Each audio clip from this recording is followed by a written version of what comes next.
तुझ्या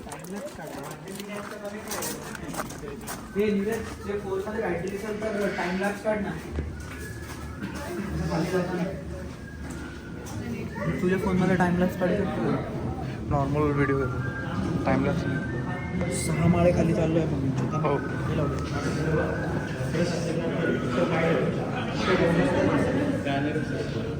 बोलय घसरण आहे जरा साकाळ. टाइमलॅप्सचा प्रॉब्लेम काय माहिती आहे का? सरळ पाहिजे आता मग चांगलं आहे. पुढे जाऊ दे. नाही ठीक आहे ठीक आहे ठीक आहे. जेव्हा फोटोजवाले ते हे तिचं ते फेस नाही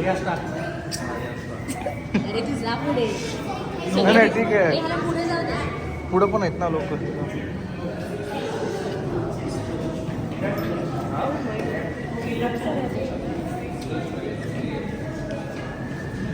ए पाय घसरतील बघ का ते. थोडं वाटलं मला. ए भाईजान थोडं साईडला सर. धीरज तुम्ही जातो खाली.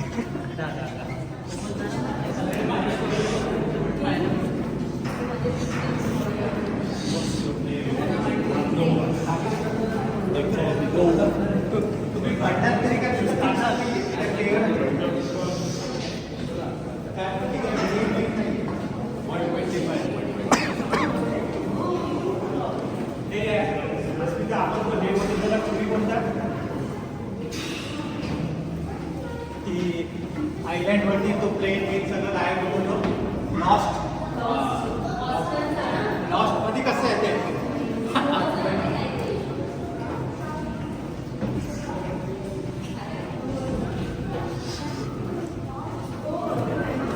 लॉस्ट सिटी पण नाही का त्याची ती दरवाजा उघडतो आणि तो केव त्या मध्ये आणि त्याच्यासाठी एक्सप्लेनेशन केलं ना की एवढी लोक आलेली आणि मग त्या लोकांना भेटलेली. Now you're going to adjust the straps at the back to fit your head, okay? Go ahead. Left साइडला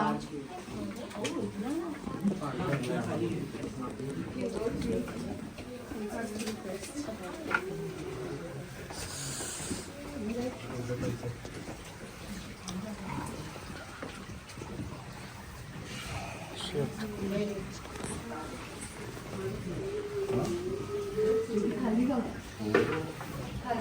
डोक्यात लागते बाबा. तू पण खालती वा.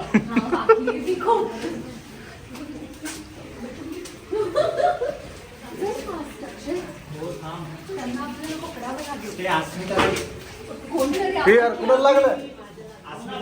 लागलं का?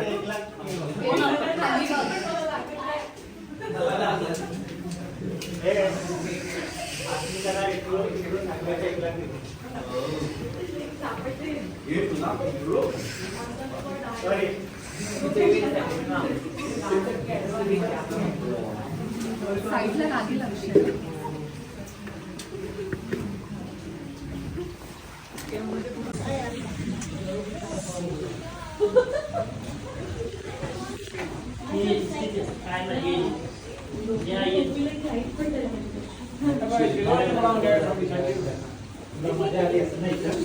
Now, when you look at here, this is much more typical of what they were crawling through.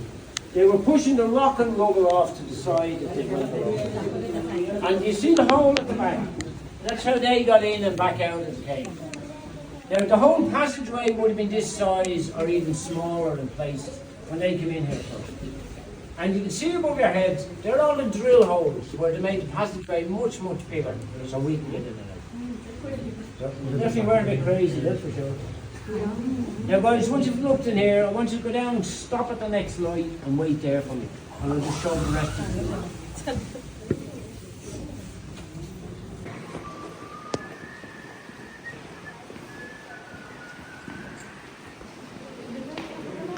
हा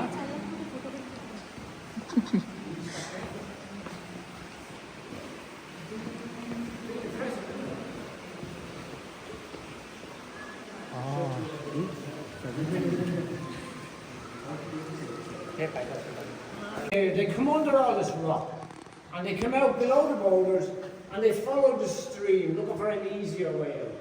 And they went down into that cave. Now that's electric light down there, it's not daylight. At the moment we're about 70 metres below ground. But they went down there about 100 metres, the stream went down into the ground, and there was too much rock and rubble to move going forward. So they had to turn around and go back out the way they came in. Now, it was a lot quicker for them going back out because they'd already cleared the passageway. But it still would have taken them something like an hour and 20 minutes to crawl back out from here. So in total, they would have been down here for about 5.5 to nearly 6 hours. So that's their story. And if you look up, these are interesting things. They are soda straw stalactites. They are very ancient and very delicate. If you touch them, they fall off. And like their name suggests, they're hollow like a drinking straw. And they're formed by water coming down the centre, hanging on to the end, depositing calcite. And that's how they grow. But every so often, the end of one of these will get blocked, and the water can't come down the centre, it has to come down the outside, and it forms a stalactite like this one here. So this is how the great stalactite started, from one of those tiny little things, and it just kept growing into that huge stalactite. The right-hand side is wet and growing. The left is dry and is covered. And the reason that happened was the water channels that the water was coming through to make the left grow, they got blocked with calcite, and the water had to change direction. It then started coming out on the right, and that's when that side started to grow. Now, the chamber itself, it's exactly as it was found in 1952, apart from the steps. And it's formed by the action of water. Huge volumes of water are coming through the cave. And as it comes through, it erodes the rock. And it forms the formations you see above and behind us. And they're called bell jar formations. So the water comes in, it swirls around like a whirlpool, erodes the rock. And eventually the rock gets weak and collapses. And once again above our heads, that's the remains of a very big bell jar formation. And as I said at the surface, the limestone, it was laid down at the bottom of the sea, but it has natural weaknesses, horizontal and vertical. And we have cracks in the roof of the cave. So when the ice ages were here, we had millions of tons of ice pressing on the rock. And where the weaknesses are, they get even weaker. And when the ice melts, the rock tries to spring back up. And when it does, where the weaknesses are, you'll get huge slabs of rock fall off the roof of the cave.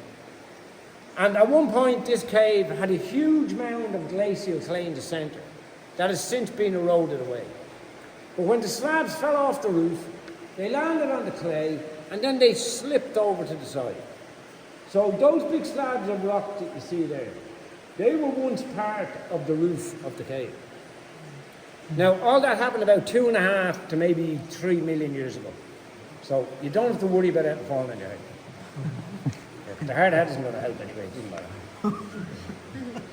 Now guys, the glacial clay, you can see it here to the right, that's been tested, and that's where they took all the samples. But in it they found minute particles of black granite. And around here, black granite, it's only found in Scotland. So that clay started its journey up in Scotland and was brought all the way down here by the ice ages and deposited into the cave. Yeah, because ice ages are like bulldozers. They just push everything up front. And that's a stalagmite. Now stalagmites grow from the ground. But this stalagmite, it's much, much younger than the stalactite itself. And we know this because when that gets to a certain size and weight, because it's sitting on that glacier clay, it'll very slowly slide down the hill. And down there, that's the bottom of the last one. It's slid down the front way. But there's another one down there, and another one over there. And that's how we know it's younger than the stalactite. Now, if this had a form on top of solid rock instead of that clay, they probably would have joined together. At about 100 drips a minute, and that's still growing. And it grows at the rate of 1 millimetre every 10 years. The left-hand side is 250,000 years old. Now, the right-hand side is dry, it doesn't grow anymore, and you'll see that much better when we get to the bottom of the chamber. But the right-hand side is 500,000 years. And once again, that small one, it hasn't grown for a long, long time. But that little one is over 600,000 years old. Now, as I said, it's a curtain formation, and because of that, it's very hard to estimate the weight. The best estimates put it between 8 and 10 tons. See where they were going. Now, when we go into the main chamber, for a few seconds, we'll cover up any lights or phones, and I'll be turning off the lights to let you see how dark it is. But this feature we're looking at, it's formed by the action of air and water. As the water comes through the rock, it gathers minerals and carbon dioxide from the rock. But when the water comes back out and meets the air again, there's an imbalance in the carbon dioxide in the air and the water, and it triggers a chemical reaction. The water then releases limestone again, but it can't turn back into rock because there's no pressure on it. So instead, it forms what we're looking at here. And that's crystalline mineral calcite. And that's what makes up the stalactites we see today. Now, that's also exactly the same material to make up the bones in the body. And that's why it's the same colour as gold. And on this rock here in the wall, there's a bit there if you want to touch it and see what it feels like. Okay? Don't touch!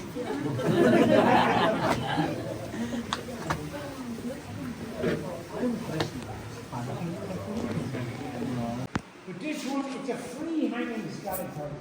And that means it hangs from the middle of the roof of the cave, and it's a curtain formation. Now guys, this is the great stalactite. It's the third largest in the world. The largest one is in a cave in Brazil. It's 3 times longer than this, but it's narrower and not as heavy. The second largest is in a cave that supplies drinking water to the city of Beirut.